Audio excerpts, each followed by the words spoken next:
Jai Hind everyone. My name is Kritika Shekhawat. Welcome to my YouTube channel Fauji Guidance. I am All India rank 36 through UPSC CDS entry. I am recommended from 21 SSB Bhopal and 3 FSB Gandhinagar. आप सभी को पता है सितंबर में CDS का exam होने वाला है, तो मैंने एक सीरीज स्टार्ट की है जिसमें हम मंथली बेसिस पे करंट अफेयर्स कवर करेंगे। आपका एग्जाम जब होगा उससे 1-2 महीने पहले अगर आप मंथली बेसिस पे अपने करंट अफेयर्स यहाँ से कवर कर लेंगे तो आपको कहीं और से पढ़ने की ज़रूरत नहीं पड़ेगी। आप सभी को पता है कि करंट अफेयर्स का यूपीएससी के एग्जाम्स में बहुत अच्छा खासा वेटेज होता है। तो अभी हम अप्रैल मंथ के करंट अफेयर्स जितने भी इम्पोर्टेंट है, नेशनल इंटरनेशनल स्पोर्ट्स डिफेंस से रिलेटेड, वो सब इस वीडियो में कवर करेंगे। मीनवाइल मैं बीच बीच में स्क्रीन से साइड चले जाऊंगी अगर आपको स्क्रीनशॉट लेना है तो। So let's begin. सबसे पहले hockey India awards, players of the year की बात करें तो हार्दिक सिंह को मेल कैटेगरी में मिला है, सलीमा तेते को फीमेल कैटेगरी में मिला है। मीनवाइल मैं कुछ फैक्ट्स भी करंट अफेयर से रिलेटेड आपके साथ शेयर करूंगी जो आपके स्टैटिक जीके पोर्शन के हिसाब से काफ़ी इंपॉर्टेंट हो सकता है। कई बार क्वेश्चन स्टैटिक जीके से भी डायरेक्टली आ जाते हैं। तो अगर हम प्रेजेंट इंडियन हॉकी टीम की बात करें तो अभी जो हमारे कैप्टन है उनका नाम है हरमनप्रीत सिंह। इंडिया ने ओलंपिक्स में 8 गोल्ड, 1 सिल्वर और 3 ब्रोंज अभी तक जीते हैं।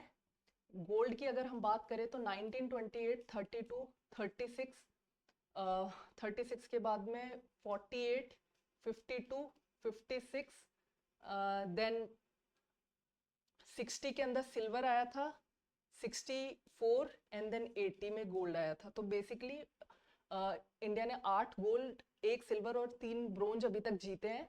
और इंडियन इंटरनेशनल हॉकी फेडरेशन की अगर हम बात करें तो उसका हेडक्वार्टर है लॉजेन, स्विट्जरलैंड के अंदर। नेक्स्ट अगर हम देखेंगे तो फोर्ब्स ने एनुअल अपने वर्ल्ड्स की बिलियनर लिस्ट जारी की है 2024 की, जिसमें फर्स्ट नंबर पे बर्नार्ड ऑर्नो फैमिली है फ्रांस की। ये जो आपने बहुत फेमस ब्रांड सुना होगा लुई वितो, उसके ये बेसिकली फाउंडर हैं। LVMH लग्जरी ब्रांड्स में डील करते हैं। Elon Musk x, space x, Tesla, Jeff Bezos आपके अमेजोन और मुकेश अंबानी रिलायंस ग्रुप। मुकेश अंबानी ये इंपॉर्टेंट है, आपको याद रखना है, 9th नंबर पे है। और टॉप इंडियन की अगर बात करें तो उसमें फर्स्ट नंबर पे मुकेश अंबानी, गौतम अडानी, शिव नाडार, ये HCL के हैं, अडानी ग्रुप एंड ये रिलायंस ग्रुप। और जो यंगेस्ट इस लिस्ट में आए हैं वो है निखिल कामत, जो कि जेरोदा के को फाउंडर है। ये इनकी रैंक है 40th। इसके बाद में आरबीआई ने अपनी मॉनेटरी पॉलिसी कमेटी में ये रेट्स वापस अनाउंस की है, जो कि अनचेंज्ड है, जो पहले थी वही थी। Repo rate 6.50%, SDF 6.25, MSF 6.75%, bank rate 6.75, reverse repo rate 3.35, CRR 4.50 और SLR 18%। हम बहुत सिंपल लैंग्वेज में समझेंगे कि क्या है रेपो रेट। बेसिकली वो होता है आरबीआई बैंक्स को जब लोन देती है शॉर्ट टर्म के लिए, उसे रेपो रेट बोला जाता है। सपोज ये कोई कमर्शियल बैंक है, शॉर्ट टर्म के लिए बैंक रेट सेम होती है रेपो रेट जैसे ही, बट ये लॉन्ग टर्म के लिए होती है। रिवर्स रेपो रेट इसका बिल्कुल ऑपोजिट होता है, जब बैंक्स आरबीआई को लोन देते हैं बेसिकली, और दोनों पे इंटरेस्ट मिलता है। एचडीएफ एमएसएफ की अगर हम बात करें तो बेसिकली ये मनी कंट्रोल के लिए यूज की जाती है। सपोज बैंक के पास में या बहुत पैसा हो गया है, तो वो एक्सेस जो लिक्विडिटी है उसे अगर एब्जॉर्ब करना है तो उसे एचडीएफ बोलते हैं। और अगर लिक्विडिटी कम हो गई है और आपको मनी इंजेक्ट करना है, लिक्विडिटी इंजेक्ट करनी है, तो आरबीआई पैसा देता है बैंक्स को, इसमें पैसा निकाल लेता है, एब्जॉर्ब कर लेता है।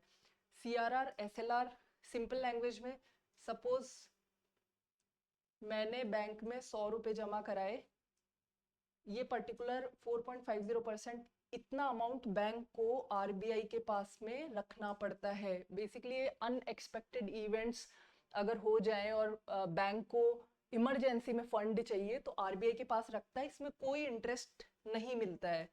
और एसएलआर होती है कि सपोज किसी कस्टमर ने 100 रुपये बैंक को दिए और बैंक फर्दर इसे आगे किसी और को लोन दे देगा, 18% इसमें से 18% बैंक को अपने पास या तो कैश में या तो गोल्ड में या तो सिक्योरिटीज में सेव करना पड़ता है। मतलब वो ऐसे नहीं कि 100 रुपये यहाँ से लिए और आगे फर्दर किसी और को 100 का 100 लोन में दे दिया, क्योंकि बैंक के पास में पता नहीं है, कभी भी अनफोर्सिन सर्कमस्टेंसेस हो जाते हैं कि आपको फंड्स की जरूरत पड़ती है, तो 18% बैंक अपने पास सेव रखेगा, 4.50% बैंक आरबीआई को दे देता है। ये बेसिक डिफरेंस है। और रियल जीडीपी ग्रोथ जो है वो प्रोजेक्ट की गई है 7%। नेक्स्ट हम देखेंगे कि WEF ने अनाउंस किया है यंग ग्लोबल लीडर्स की एक लिस्ट, जिसमें ये सारे इंडियंस हैं, भूमि पेडनेकर, अद्वैता नायर, अर्जुन भारतीय, प्रिया अग्रवाल, शरद विवेक सागर। ये बॉलीवुड एक्टर हैं, ये नायका ग्रुप के सीईओ हैं, जुबिलेंट ग्रुप के अर्जुन भारतीय हैं, प्रिया अग्रवाल वेदांता की हैं, और ये डेक्सटेरिटी ग्लोबल के फाउंडर है शरद विवेक सागर।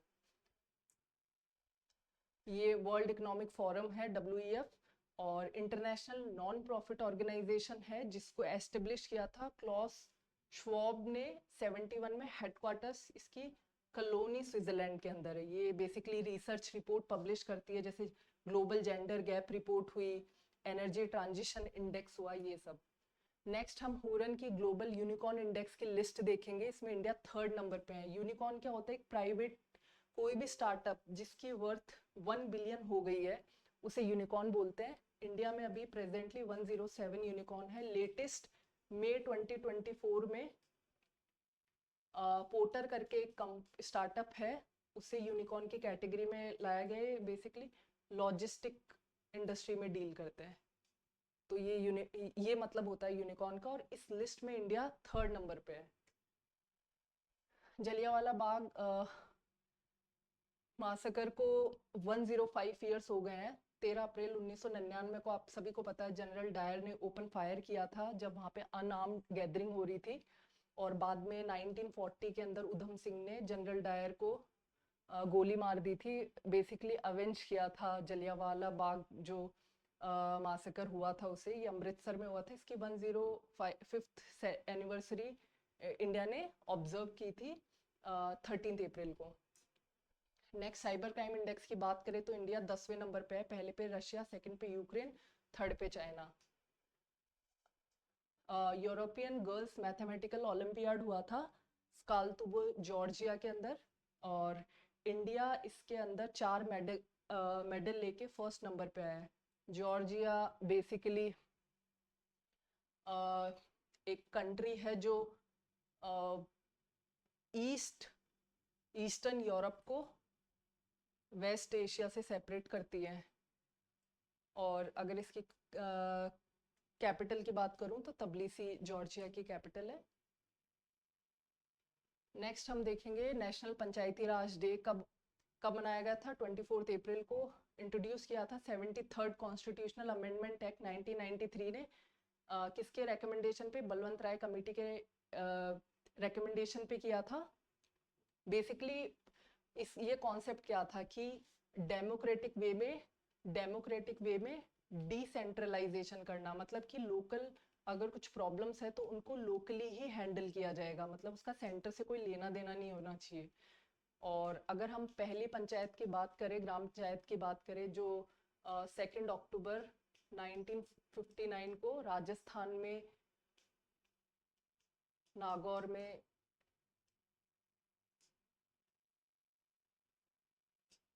ये फर्स्ट टाइम जो पंचायती राज वाला जो अगर कहीं सबसे पहले इंट्रोड्यूस किया गया था, राजस्थान में किया गया था, और 2nd नंबर पे आंध्र प्रदेश में किया गया था। अब अवार्ड्स की बात करेंगे हम। अवार्ड्स में Lawrence world sportsman of the year Novak जोकोविच को मिला है। वुमेन कैटेगरी में आइताना बोनमाती को मिला है, फुटबॉलर हैं ये टेनिस खेलते हैं।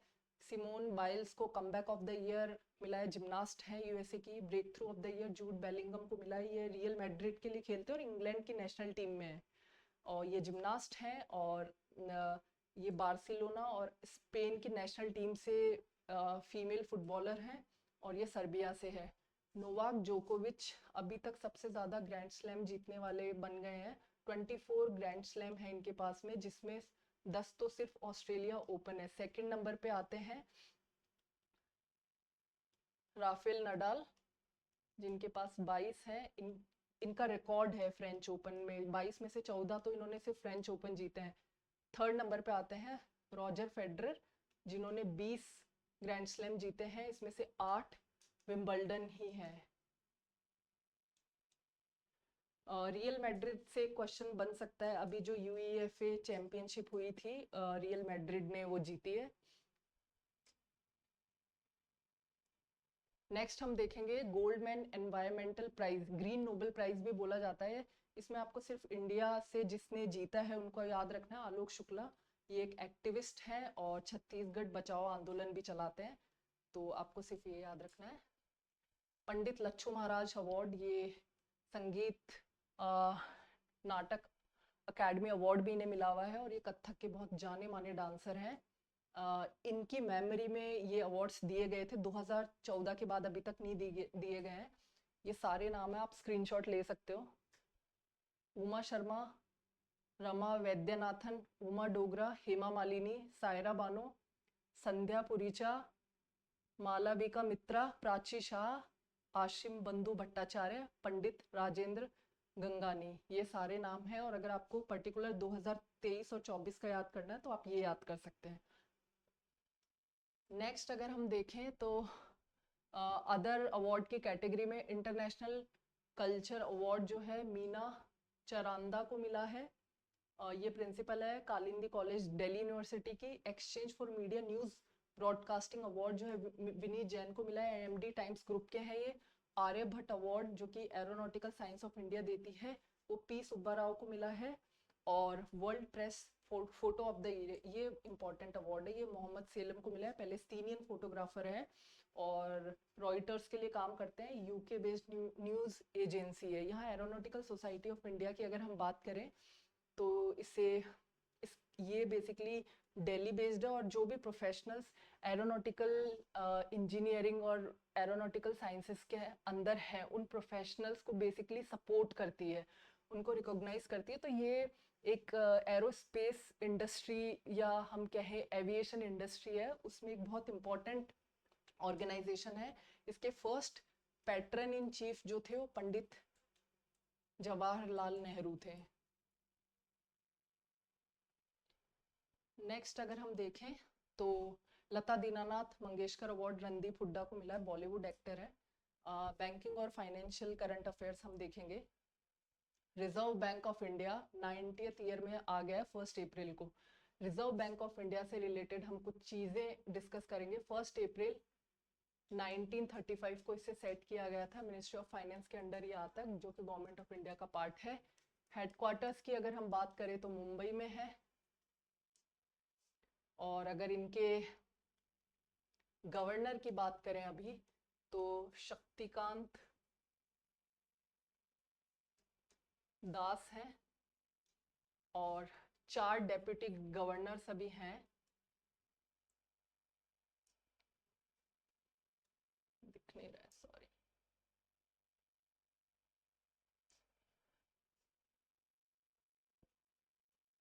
आप कंफर्म कर लीजिएगा कि अभी भी यही है क्या, एमडी पात्रा,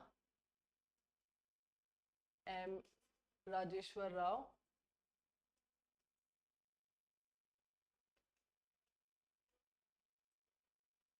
इसके अलावा स्वामीनाथन जे,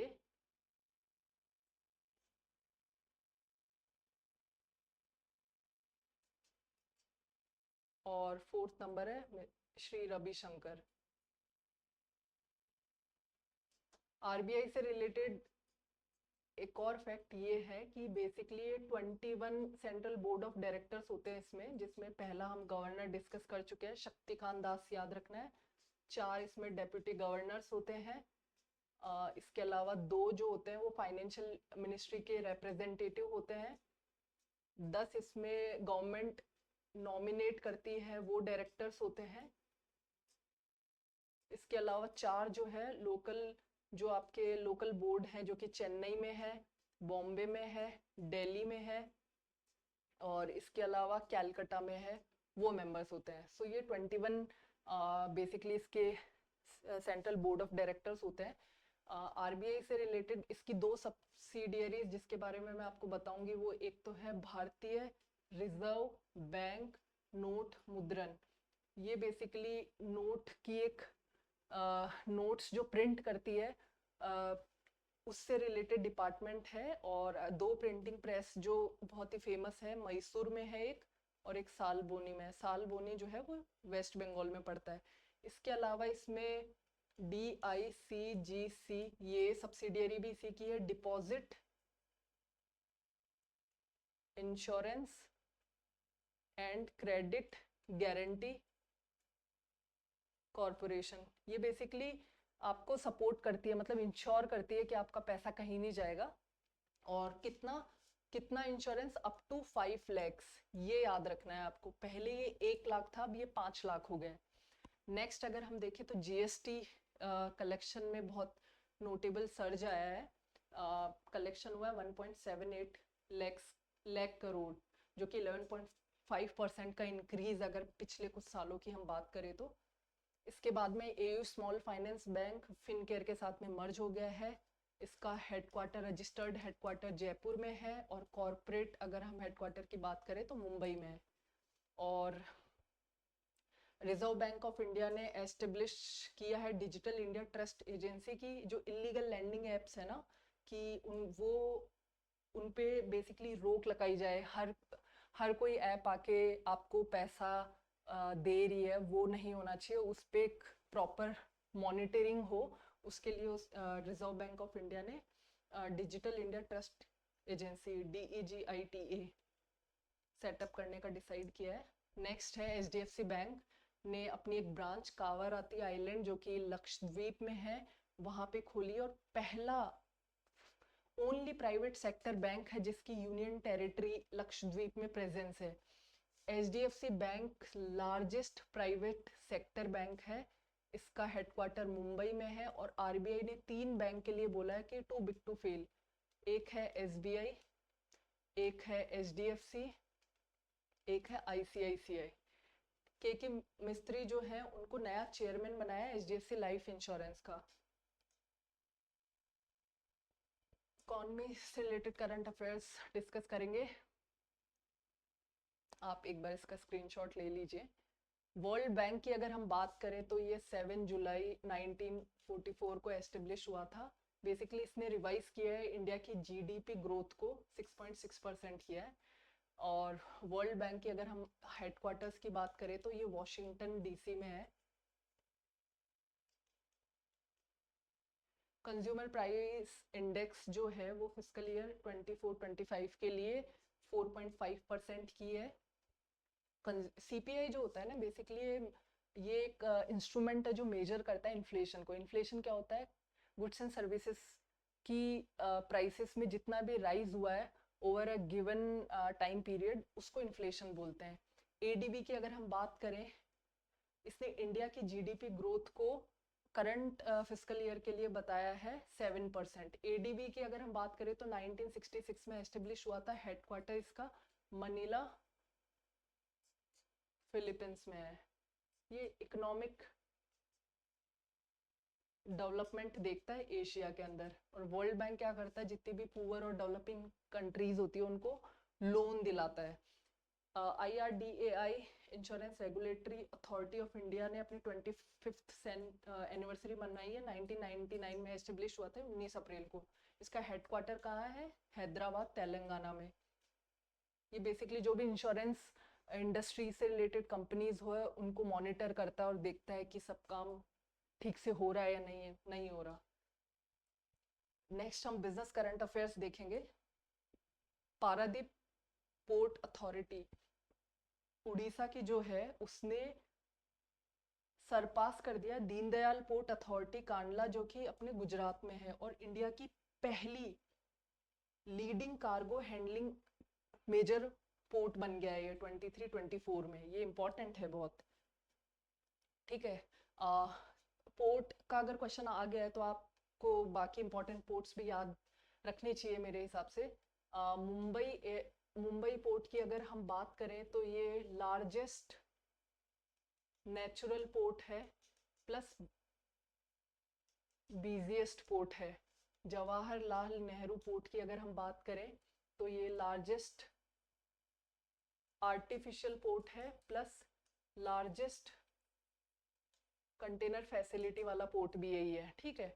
नीचे अगर इंडिया के मैप में हम यहाँ से चलते हैं, मर्मुगाम जो कि गोवा में पोर्ट है, बहुत ही इम्पोर्टेंट पोर्ट है।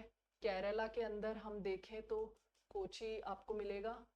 तमिलनाडु में दो इम्पोर्टेंट पोर्ट है, एक तो टूटिकोन है और एक चेन्नई है।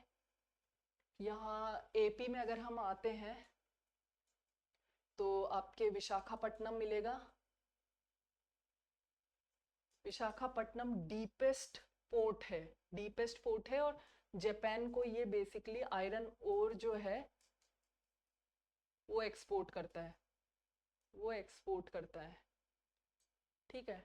और यहाँ पे पारादीप पोर्ट आ ही गया उड़ीसा, जिसने सरपास किया है। दीनदयाल उपाध्याय पोर्ट जो कांडला वाला है, कांडला यहाँ गुजरात में है ही। इसके अलावा कैलकटा में पोर्ट है और आपके पोर्ट ब्लेयर में एक पोर्ट है जो कि अंडमान निकोबार में आता है, ये वेस्ट बंगाल में आता है, पोर्ट ब्लेयर में। ये पोर्ट्स आपको याद रखने हैं। नेक्स्ट हम देखेंगे अडानी ग्रुप विजिंजम पोर्ट केरला के अंदर है। उसको अप्रूवल मिल गया है गवर्नमेंट से कि वो इंडिया का इनॉग्रल बेसिकली पहला ट्रांसशिपमेंट पोर्ट बन सकता है। अब आपको ये समझ नहीं आएगा कि ट्रांसशिपमेंट पोर्ट का मतलब क्या है। सपोज कोई एक पोर्ट है, सपोज ये मुंबई पोर्ट है, यहाँ से वेसल निकला, शिप निकला और इसको ऑस्ट्रेलिया जाना है, ऑस्ट्रेलिया के किसी पोर्ट पे जाना है। ट्रांसशिपमेंट पोर्ट ऐसा है कि इसमें कुछ सामान ऐसा भी हो सकता है जिसे ये बीच में हो सकता है सिंगापुर पोर्ट पे होता हुआ जाए। यहाँ पे सिंगापुर जो है वो ट्रांसशिपमेंट का काम करेगा। वो फैसिलिटी विजिंजम पोर्ट पे आ गई है केरला में और अडानी ग्रुप को मिली है। ट्रांसशिपमेंट पोर्ट का मतलब यहाँ जो इम्पोर्टेंट जो भी सामान अनलोड करना होगा वो करेगा और यहाँ से निकल के अपने डेस्टिनेशन पे पहुंच जाएगा। सो ये डेस्टिनेशन है, ये ओरिजिन है। बट बीच में अगर किसी पोर्ट पे आपको कुछ लोड अनलोड करना है तो उसको ट्रांसशिपमेंट पोर्ट बोलते हैं और वो इंडिया के अडानी ग्रुप को मिल गया है केरला के विजिंजम में। नेक्स्ट हम देखें अडानी ग्रीन एनर्जी है, वो दुनिया का सबसे लार्जेस्ट रिन्यूएबल एनर्जी पार्क बना रही है खावड़ा कच्छ गुजरात में। आपको ये याद रखना है। चाइना का शेयर न्यू दिल्ली के इंपोर्ट में बढ़ गया है, 21% से 30% हो गया 15 साल के अंदर। चाइना जो भी माल इंडिया को इंपोर्ट करता है। इंटरनेशनल करंट अफेयर्स की अगर हम बात करें तो सऊदी अरेबिया जो है उसने 69th UN commission on the status of women उसको चेयर करेगा वो बेसिकली। रोमानिया एंड बुल्गारिया ने इंटीग्रेट कर लिया है यूरोपियन यूनियन के साथ में कि ये पार्शली शेंगन ट्रेवल जो एरिया है उसको ज्वाइन करेगा, but only by sea and air. Land में आपको फ्री एक्सेस अभी नहीं है। Schengen area basically European countries का एक ग्रुप होता है, क्लस्टर होता है, जिसके अंदर आपको है ना वीज़ा फ्री एक्सेस मिलता है। अगर आपके पास शेंगन वीज़ा है तो सपोज आप फ्रांस में है तो आप इटली जा सकते हैं, जर्मनी में है स्विट्जरलैंड आ सकते हैं, नेदरलैंड्स जा सकते हैं। तो ऐसे बेसिकली 29 कंट्रीज शेंगन एरिया में आती है और इसमें से 25 तो यूरोपियन मेंबर ही हैं और जिनका तीनों तरीके से वीज़ा फ्री एक्सेस है। रोमानिया और बुल्गारिया जो अभी नए ऐड हुए हैं इनका सी और एयर से है बट लैंड से नहीं है, ये आपको ध्यान रखना है। और कैपिटल की अगर हम बात करें तो रोमानिया की कैपिटल है ब्रेतिस्लावा, बुल्गारिया की है सोफिया। इसके बाद में इंटरनेशनल ईयर ऑफ मिलेट्स 2023 जो कि 29 अप्रैल 2024 को हुआ था, food and agriculture organisation Rome Italy, यहाँ पे ही इसका हेडक्वार्टर। और इंटरनेशनल ईयर ऑफ मिलेट्स 2023 को इंटरनेशनल ईयर ऑफ मिलेट्स बोला गया था। और ये कहाँ हुआ था? Food and agriculture organisation Rome Italy में इसकी क्लोजिंग सेरेमनी हुई है, ये आपको याद रखना है। डेमोक्रेटिक रिपब्लिक ऑफ कॉन्गो, इसने जूडिथ सुमिनवा तुलुकू को पहली फीमेल प्राइम मिनिस्टर बनाया है, ये भी आपको याद रखना है।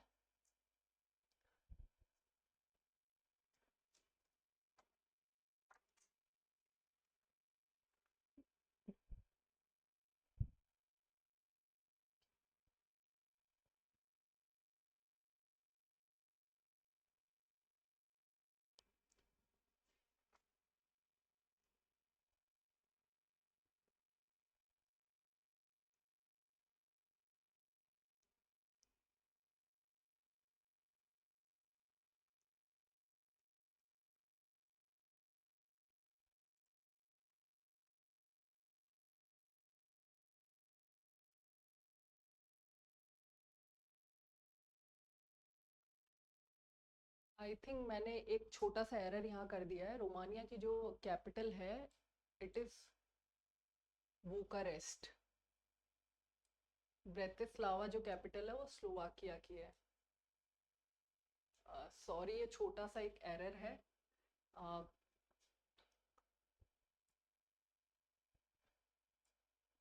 मैं अब हमने पीछे एक वर्ल्ड बैंक से रिलेटेड करंट अफेयर देखा था, तो वर्ल्ड बैंक से रिलेटेड मुझे एक चीज़ और बतानी थी आपको। जो करंट प्रेसिडेंट है वर्ल्ड बैंक के वो इंडियन ओरिजिन के ही हैं, जिनका नाम है अजय बांगा। एमडी और सीएफओ जो है वो है अंशुला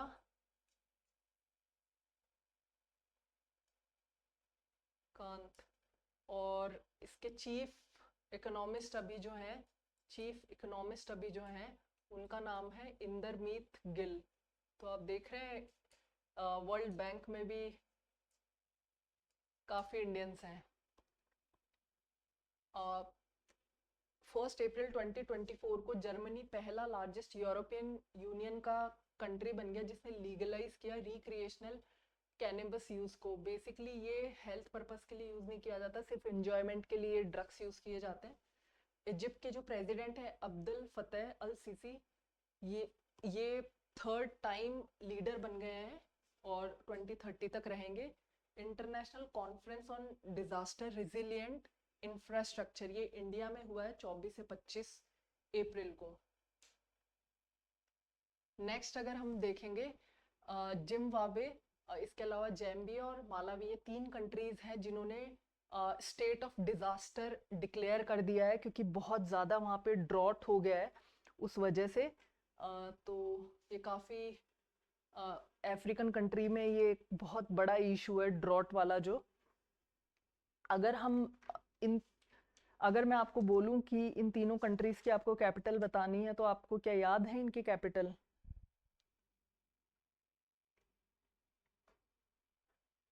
जिम्बाब्वे की है हरारी, जैम्बी और मालावी की आपको बतानी है। कमेंट सेक्शन में बताइए, आपका टास्क है ये।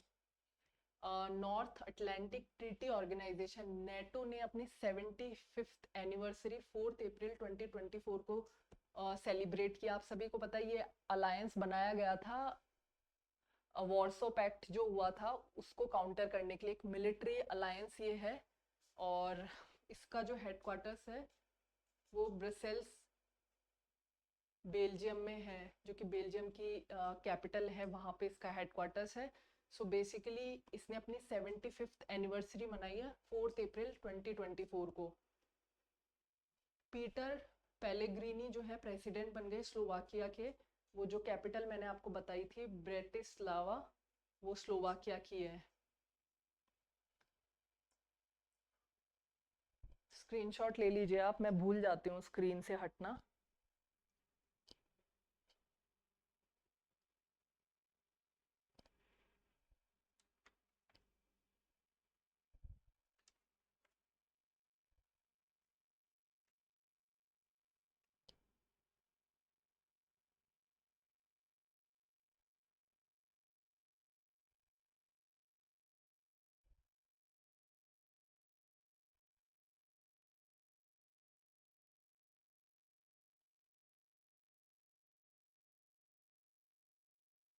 चाइना प्राइमरी इंपोर्टर बन गया है रशिया का क्रूड ऑयल का, इसने सरपास कर दिया इंडिया को, और इंडिया से ज़्यादा भी इंपोर्ट कर रहा है ये रशियन क्रूड ऑयल। और साइमन हारिस की अगर हम बात करें तो ये आयरलैंड के यंगेस्ट प्राइम मिनिस्टर इलेक्ट हुए हैं। पाकिस्तान के जो फॉर्मर पीएम है यूसुफ रजा गिलानी, वो पाकिस्तान के सेनेट चेयरमैन बने हैं। और डेप्यूटी चेयरमैन की बात करें तो सैयद खान नासिर बने हैं।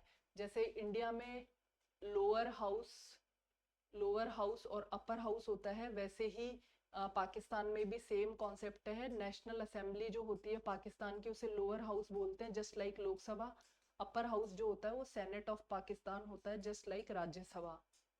रशिया ने सक्सेसफुली अंगारा A5 एक स्पेस रॉकेट है, उसको टेस्ट कर लिया है वोस्तोचनी कॉस्मोड्रोम से, जो कि फार ईस्ट में है। सपोज ये अगर रशिया का मैप है तो यहाँ पे कहीं है।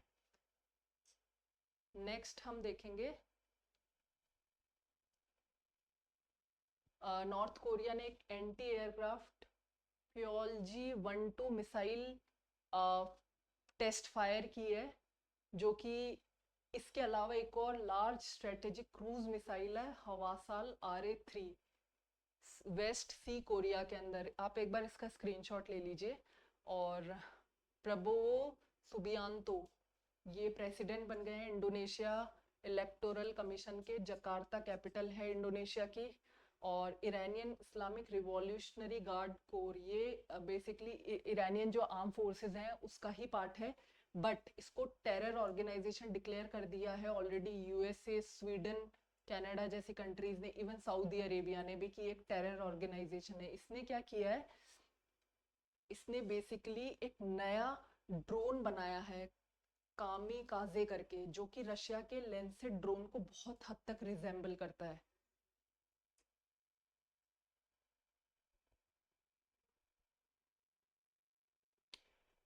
शेख मोहम्मद बिन रशीद अल मखतूम, जो कि पीएम है यूएई दुबई के, उन्होंने डिसाइड किया है कि वो दुनिया का सबसे लार्जेस्ट एयरपोर्ट बनाएंगे, अल मखतूम इंटरनेशनल एयरपोर्ट को, जो कि हर साल मतलब एनुअली 260 मिलियन पैसेंजर को अकोमोडेट कर पाए। ये इनका टारगेट है कि ये दुनिया का सबसे लार्जेस्ट एयरपोर्ट बनाएंगे, अल मखतूम एयरपोर्ट को। इसके अलावा माया को पहचान नेपाल ने basically international rainbow tourism conference जो है, first international rainbow tourism conference Maya को पहचान नेपाल ने कोलैबोरेशन में बनाई है, किसके, नेपाल टूरिज्म बोर्ड के साथ में। First international rainbow tourism conference. National current affairs की अगर हम बात करते हैं तो एक बार आप स्क्रीनशॉट ले लीजिए। पीएम मोदी को ऑनर किया है मर्चेंट नेवी फ्लैग से 29 मार्च को। श्रीमती द्रौपदी मुर्मू जो हमारी प्रेसिडेंट है, उन्होंने पहला जीन थेरेपी, इंडिया का पहला home grown gene therapy for cancer, जिसे CAR-T cell therapy, IIT Bombay के अंदर लॉन्च किया है। ये इम्पोर्टेंट हो सकता है। इंडिया ने डिसाइड किया है कि 2025 तक वो यूरिया का जितना भी इंपोर्ट करता है उसे बंद कर देगा, सेल्फ सफिशिएंट बनेगा। और इंडिया ने जो रेस्ट्रिक्शंस मालदीव्स पे लगाए थे, वो एक्सपोर्ट रेस्ट्रिक्शंस रिमूव कर दिए हैं, जो कि असेंशियल कमोडिटीज पे लगे थे, eggs, potatoes, onions, rice, sugar, इन सब पे जो लगाए थे उन सबको हटा दिया है। मालदीव्स, माले इज द कैपिटल।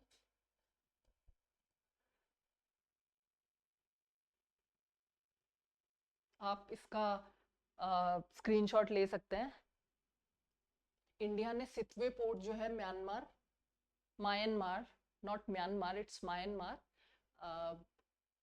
उसका कंट्रोल ले लिया है।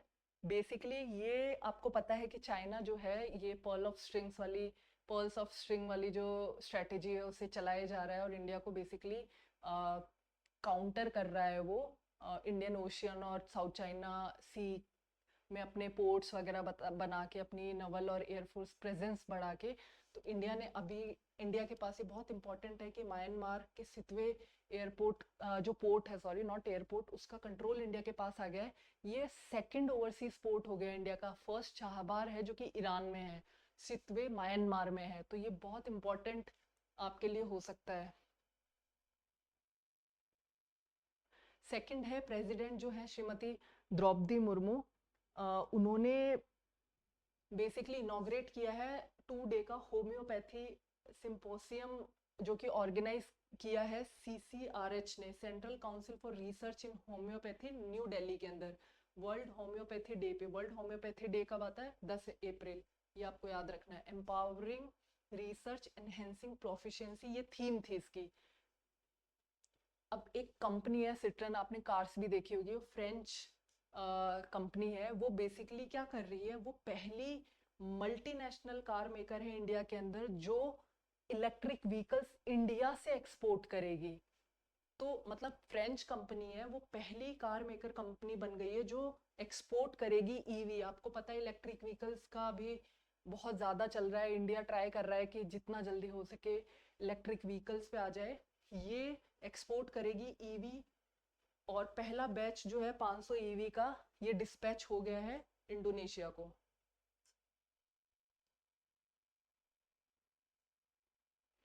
इन्वेस्ट इंडिया ने प्रेडिक्ट किया है कि इंडिया का जो ई कॉमर्स सेक्टर है वो स्काई रॉकेट करेगा 2030 तक, $325 बिलियन US। सतलज जल विद्युत निगम, ये हेडक्वार्टर इसका शिमला में, इसने इनॉग्रेट किया इंडिया का पहला मल्टीपर्पज कंबाइंड हीट और पावर, मल्टीपर्पज है, ग्रीन हाइड्रोजन पायलट प्रोजेक्ट।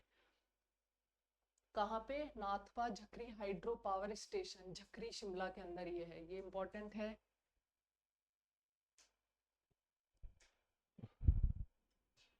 एक बार स्क्रीनशॉट ले लीजिए।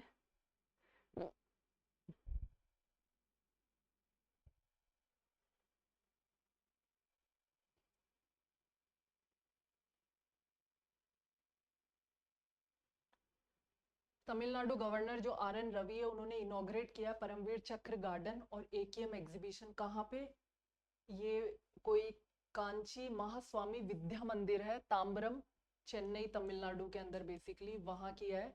इलेक्शन कमीशन जो है ना, इंडिया ने पहली बार फैसिलिटी होम वोटिंग की दी है 2024 की इलेक्शन में, कि जो स्पेशली एबल्ड लोग हैं, वो जिनकी डिसेबिलिटी 40% तक है, वो घर से भी वोट कर सकते हैं, और सीनियर सिटीजन्स अगर 85 से ऊपर है, तो ये पहली बार ऐसा हो रहा है।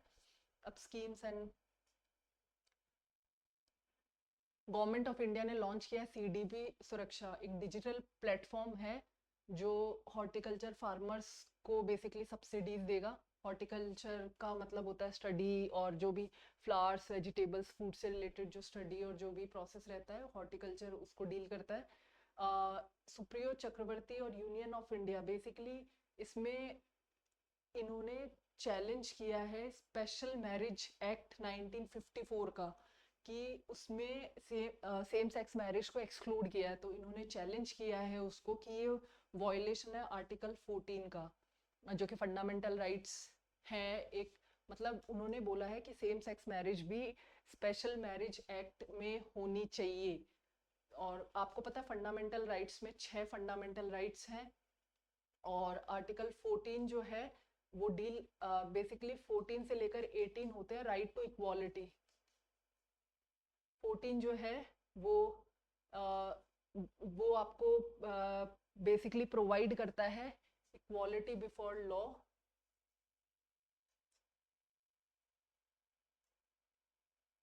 कि सब एक समान है, जो भी यूनियन ऑफ टेरिटरी, जो भी इंडियन यूनियन या उसकी टेरिटरी में रह रहे हैं, उनके लिए लॉ सबके लिए सेम है। 15 की अगर मैं बात करूं तो कोई डिस्क्रिमिनेशन नहीं होगा। 16 की अगर मैं बात करूं तो सबके लिए इक्वल अपॉर्चुनिटी होगी। 17 की अगर मैं बात करूं तो अबॉलिशन ऑफ अनटचेबिलिटी, कोई अनटचेबिलिटी जैसा कॉन्सेप्ट नहीं होगा। और इसकी अगर मैं बात करूं तो टाइटल्स जो है, आर्टिकल 18 ने टाइटल्स अबॉलिश कर दिए, कि मिलिट्री और एजुकेशन के अलावा, मिलिट्री में जैसे रैंक्स होती है और एजुकेशन में, जैसे डॉक्टर, इंजीनियर, ये सारी रैंक्स होती है। इनके अलावा कोई टाइटल्स नहीं होंगे, राजा महाराजा XYZ। बिल्किस मीर जम्मू कश्मीर की है, पहली वुमेन बन गई है जो समर ओलंपिक्स जो होने वाले हैं उसमें जूरी मेंबर बनेगी। समर ओलंपिक्स पेरिस में हो रहे हैं, विंटर ओलंपिक्स 2026 में इटली में होने वाले हैं।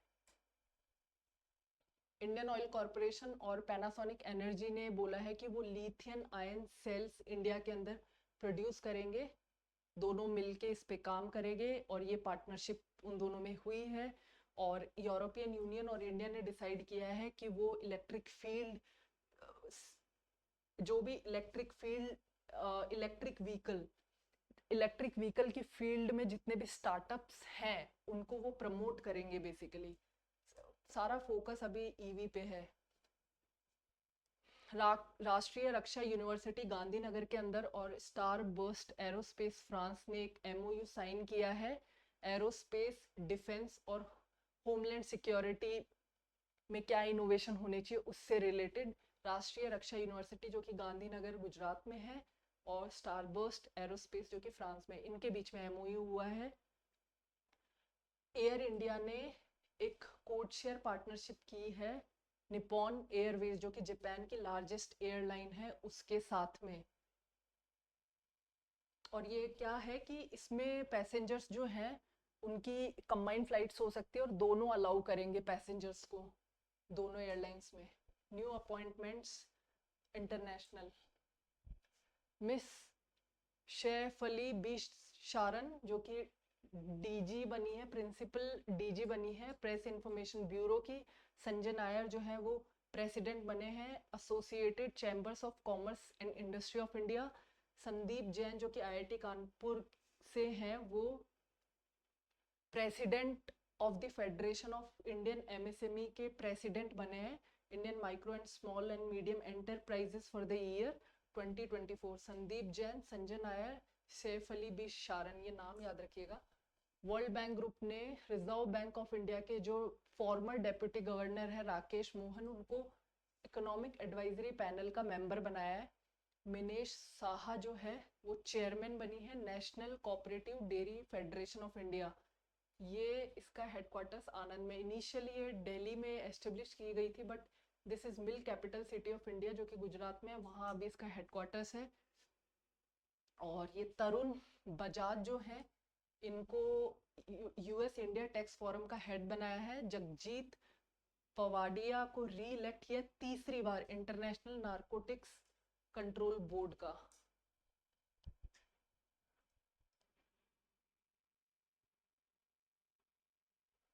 और अगर मैं बोलूँ इसका हेडक्वार्टर्स कहाँ है इंटरनेशनल नारकोटिक्स कंट्रोल बोर्ड का, तो वो है वियना। वियना कहाँ है? ऑस्ट्रिया की कैपिटल है, नॉट ऑस्ट्रेलिया, इट्स ऑस्ट्रिया।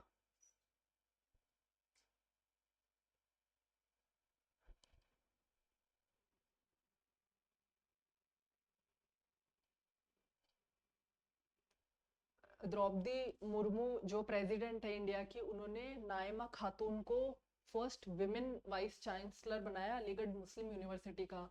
किसने एस्टेब्लिश की थी? सर सैयद अहमद खान ने। अलीगढ़ यूपी के अंदर है ये और बहुत पुरानी यूनिवर्सिटी है। जामिया मिलिया इस्लामिया यूनिवर्सिटी, AMU, ये बहुत पुरानी यूनिवर्सिटीज़ है। अगर मैं इसकी बात करूँ तो ये 1875 में एस्टेब्लिश हुई थी। कृष्णा एल्ला जो कि भारत बायोटेक के को फाउंडर थे, उनको प्रेसिडेंट बनाया इंडियन वैक्सीन मैन्युफैक्चरर एसोसिएशन का, कृष्णा एल्ला को। नेक्स्ट हम स्पोर्ट्स करंट अफेयर्स की बात करेंगे। महेंद्र सिंह धोनी पहले विकेट कीपर बन गए जिन्होंने T20 क्रिकेट में 300 डिसमिसल्स किए हैं। रोहन बोपाना और मैथ्यू एबडन जो कि ऑस्ट्रेलिया के हैं, उन्होंने मेंस का डबल टाइटल जीता है। मायामी ओपन में नोवाक जोकोविच सबसे ओल्डेस्ट प्लेयर बन गए हैं टेनिस की हिस्ट्री में जो वर्ल्ड नंबर 1 पे आए हैं ATP रैंकिंग में। कितने की एज में? 36 इयर्स की age, 321 days, almost 37। Arjun Erigaisi basically chess player हैं और इंडिया के नंबर 1 है और वर्ल्ड में 9 पे है। और इंडिया के जो चेस प्लेयर है, दूसरे चेस प्लेयर D गुकेश, ये तेलंगाना से हैं। D Gukesh I think Chennai से हैं। 17 साल की एज में youngest ever challenger in the history of the world chess by winning 5। ये कोई चैंपियनशिप टूर्नामेंट है, कैंडिडेट्स टूर्नामेंट, ये जीतने वाले यंगेस्ट एवर बन गए हैं। नंदिनी एक डेयरी ब्रांड है, कर्नाटका मिल्क फेडरेशन का, वो बोल रहा है कि स्पॉन्सर करेगा क्रिकेट टीम स्कॉटलैंड को और आयरलैंड को T20 वर्ल्ड कप में, जो कि अभी चल रहा है। युजवेंद्र चहल है हाईएस्ट विकेट टेकर बन गया आईपीएल हिस्ट्री में, 200 विकेट हो गए 153 मैचेस में। Usain bolt official brand ambassador बने हैं T20 वर्ल्ड कप के। इनके अलावा युवराज सिंह भी बने हैं और क्रिस गेल भी हैं।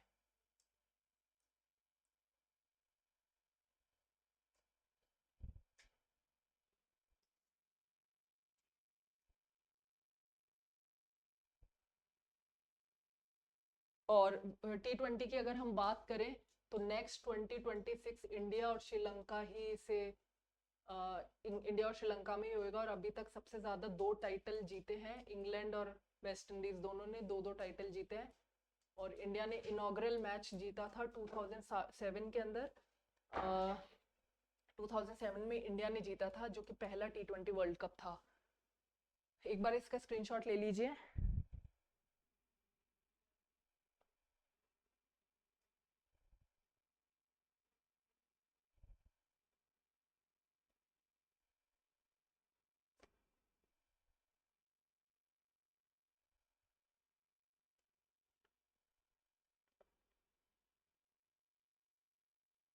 19th एनुअल मीटिंग जो है, सेक्रेटरीज जितने भी है security council of Shanghai corporation organisation SCO, याद रखना है आपको। ये अस्ताना कजाकिस्तान में हुआ है 2 से 3 अप्रैल 2024 को। और इंडिया के डेलीगेशन से NSA अजीत दोवल सर गए थे। SCO के बारे में थोड़े से इंपॉर्टेंट पॉइंट्स है। 2001 में एस्टेब्लिश हुआ था। प्रेजेंटली 9 कंट्रीज है। ईरान लेटेस्ट कंट्री है जिसने 2023 में ज्वाइन किया है। चाइना, बीजिंग चाइना में इसका हेडक्वार्टर्स है। और जो 9 कंट्रीज हैं वो है China, India, Pakistan, Russia, Kazakhstan, Kyrgyzstan, Tajikistan, Uzbekistan और latest Iran. Ajit Doval sir गए थे अभी जो एनुअल मीटिंग हुई है उसमें। वर्ल्ड फ्यूचर एनर्जी समिट कहाँ हुआ? Abu Dhabi national exhibition centre में।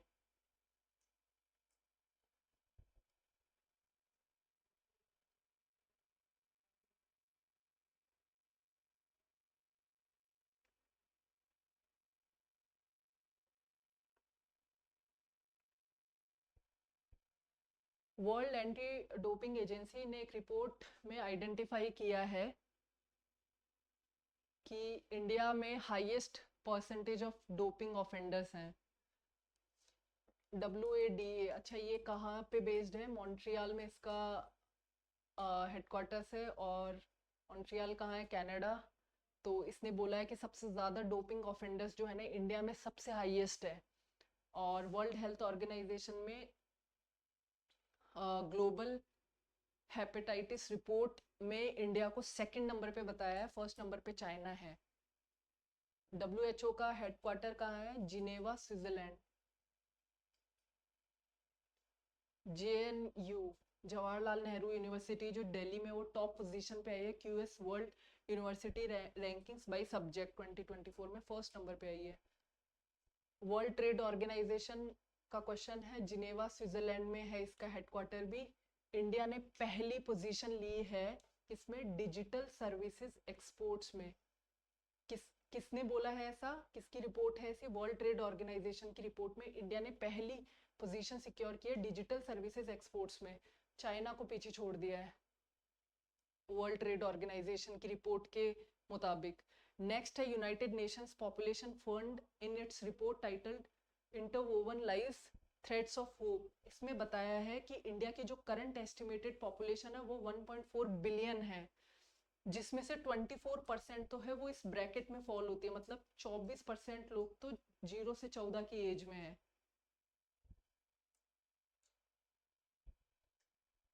इंपॉर्टेंट डेज याद रखने हैं। 2 अप्रैल को वर्ल्ड ऑटिज्म अवेयरनेस डे आता है, मैरीटाइम डे आता है, नेशनल मैरीटाइम डे आता है। 5 को 7 को वर्ल्ड हेल्थ डे आता है, बहुत इंपॉर्टेंट है। Homeopathy day, world homeopathy day, ये भी बहुत इंपॉर्टेंट है। 10 अप्रैल को आता है। पार्किंसंस डे आता है 11 को। नेशनल सिविल सर्विसेज डे आता है 21 अप्रैल को। और इधर मैंने कुछ थीम्स भी लिख दिया, आप स्क्रीनशॉट ले सकते हैं।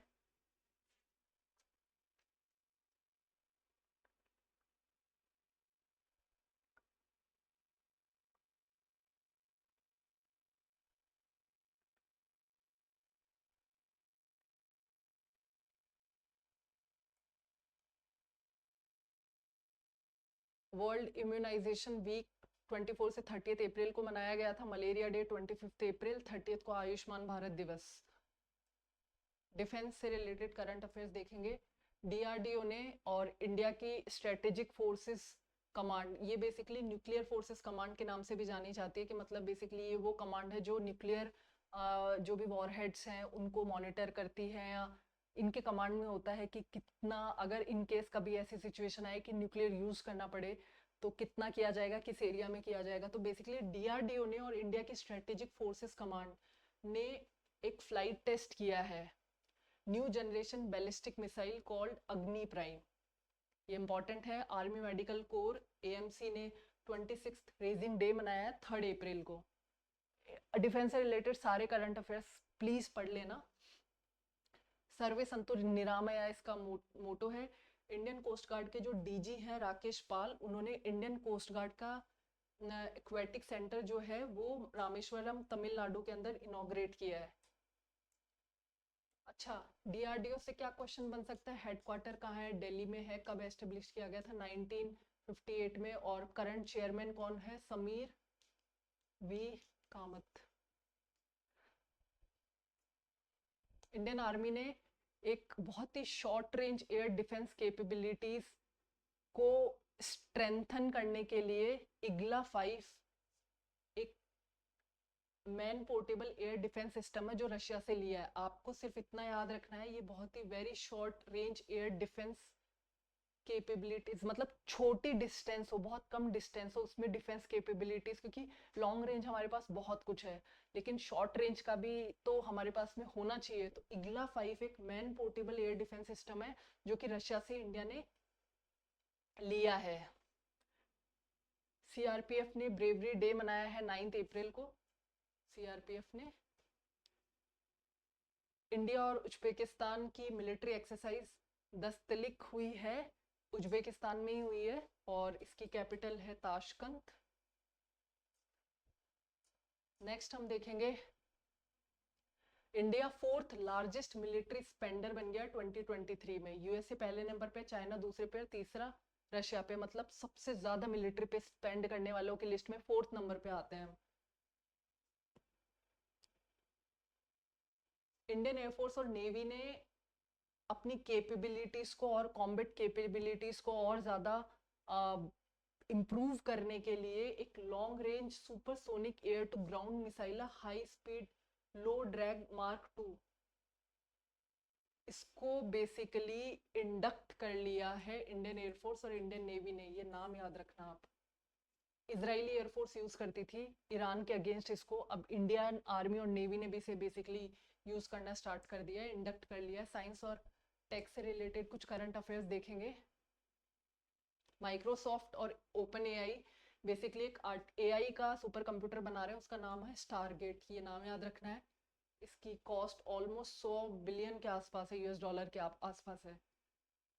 और मेटा जो कि फेसबुक, इंस्टाग्राम और व्हाट्सएप की पेरेंट कंपनी है, उसने ये बोला है कि वो बेसिकली उसने पार्टनरशिप की है press trust of India PTI के साथ में, कि थर्ड पार्टी फैक्ट चेकिंग का इनिशिएटिव वो लेगी इंडिया में।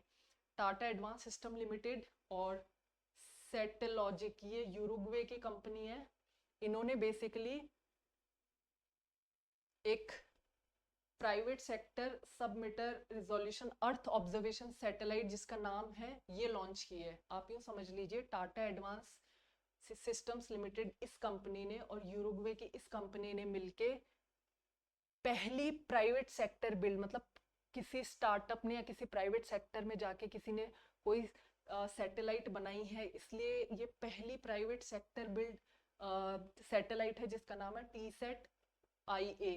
ये कौन सी सैटेलाइट है? अर्थ ऑब्जर्वेशन सैटेलाइट, ये इन दोनों ने बनाई है।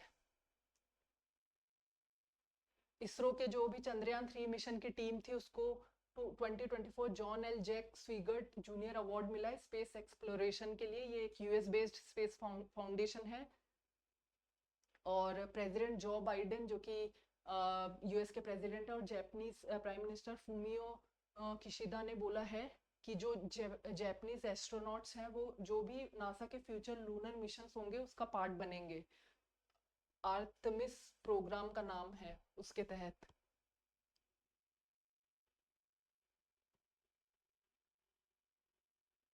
डीआरडीओ ने एक और फैसिलिटी बनाई है अंडर वाटर, बेसिकली पानी के नीचे रिसर्च फैसिलिटी बनाई है। कहाँ बनाई है?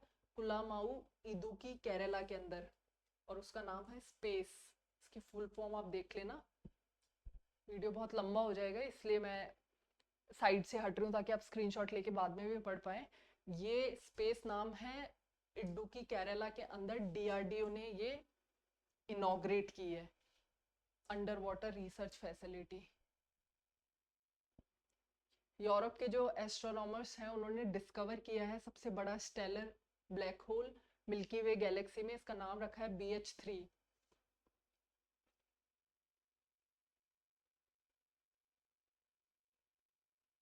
मेटा के जो सीईओ है मार्क जकरबर्ग, आप सभी को पता है, फेसबुक के फाउंडर भी हैं, उसने कंपनी का advance AI assistant Meta AI भी लॉन्च करने का अनाउंसमेंट किया है।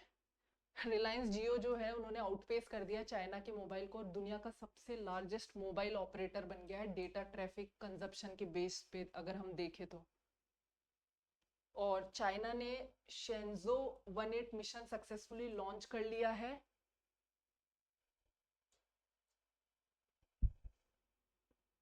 और चाइना के जो साइंटिस्ट है उन्होंने दुनिया की पहली सैटेलाइट सीरीज तियान तोंग, जो कि स्मार्टफोन कॉल्स को इनेबल कर सकती है बिना किसी इंफ्रास्ट्रक्चर के, मतलब बेसिकली बिना सेल्यूलर टावर्स के वो कॉल्स को इंटरसेप्ट कर सकती है।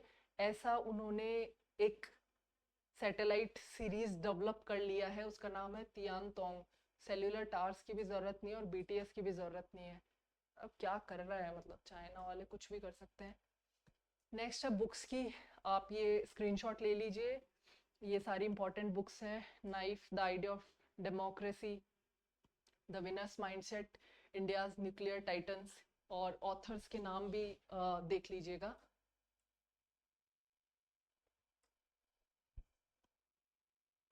एक्सकवेशन करवा गया था रिसर्चर्स का, केरला यूनिवर्सिटी के थे, और उन्होंने बोला है कि 5200 ईयर ओल्ड हरप्पन सेटलमेंट मिला है। ये कोई जगह है पड़ता बैट, जो कि एक खातिया विलेज है कच्छ गुजरात के अंदर, और एक बहुत ही वल्नरेबल सी ट्राइबल ग्रुप है शोम्पेन ट्राइब। पहली बार उसने है ना ये कहा, अंडमान निकोबार की शोम्पेन ट्राइब, ये नाम याद रखना, लोकसभा कॉन्स्टिट्यूएंसी के अंदर पहली बार इन्होंने वोट दिया इस ट्राइब ने, अंडमान निकोबार की है। ब्रिटिश के जो फिजिसिस्ट हैं पीटर हिक्स, वो 94 की एज में डेथ हो गई उनकी, उनको नोबेल प्राइज मिला था फिजिक्स में 2013 को, सॉरी 2013 को, क्योंकि उन्होंने डिस्कवर किया था हिग्स बोसोन पार्टिकल, जिसे गॉड्स पार्टिकल भी कहा जाता है। नोबेल प्राइज मिला है फिजिक्स में।